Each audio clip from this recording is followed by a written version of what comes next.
అందరికీ నమస్కారం।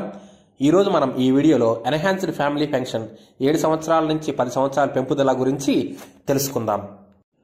ఒక ప్రభుత్వ ఉద్యోగి సర్వీసులో ఉండగా మరణిస్తే అతనిపై ఆధారపడిన వారికి 10 సంవత్సరముల వరకు లేదా అతను జీవించి ఉంటే 67 ఏళ్లు నిండిన తేదీ వరకు ముందుగా వచ్చే తేదీకి ఎన్హాన్స్డ్ ఫ్యామిలీ పెన్షన్ చెల్లించాలి అని ఆంధ్రప్రదేశ్ రాష్ట్ర ప్రభుత్వం జిఓఎంఎస్ నంబర్ 2 ఫైనాన్స్ డిపార్ట్మెంట్ తేదీ 17/1/2022 ద్వారా ఉత్తర్వులు జారీ చేసినది।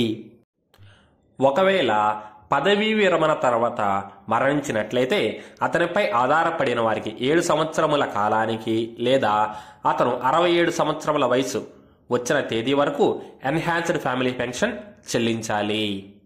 ఒక ఉదాహరణ తీసుకున్నట్లయితే ఒక ఉద్యోగి తన 52 సంవత్సరముల వయసులో మరణించినట్లయితే ఆ ఉద్యోగి కుటుంబ సభ్యులకు 10 సంవత్సరముల పాటు ఎన్హాన్స్డ్ ఫ్యామిలీ పెన్షన్ అనున్నది వస్తుంది।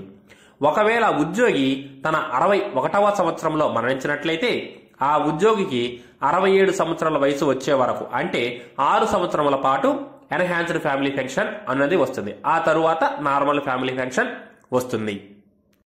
ఇదండి ఈరోజు మన వీడియో। ఈ వీడియో మీకు తప్పకుండా నచ్చిందని అనుకున్నాను। ఇలాంటి ఎన్నో employee service matters, latest updates, అలాగే పే ఫిక్సేషన్స్ లాంటి వీడియోల కోసం మన ఛానల్ని తప్పకుండా లైక్ చేసి, షేర్ చేసి, సబ్స్క్రైబ్ చేయండి। Thank you.